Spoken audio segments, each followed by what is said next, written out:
Subscribe to our channel and press the bell icon for the latest updates. చివరి ఓవర్లో 14 పరుగులను కాపాడలేకపోయిన senior bowler Umesh యాదవ్ను Jasprit Bumrah వెనకేసుకొచ్చాడు. కొన్నిసార్లు ప్రణాళికలు విజయవంతం కావన్నాడు. ఆస్ట్రేలియాతో తొలి టీ20లో 19వ ఓవర్లో 2 పరుగులిచ్చిన బుమ్రా 2 వికెట్లు తీశాడు. మ్యాచ్ను మళ్లీ భారత్ వైపు మలుపు తిప్పాడు.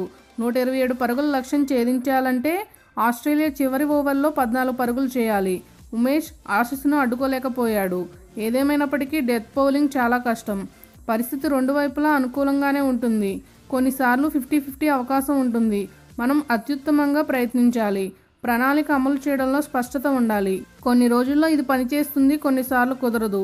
ఆటను మాకు అనుకూలంగా ముగించాలని కోరుకున్నాం, కానీ కుదరలేదు. మేం విజయానికి చాలా సమీపించాం.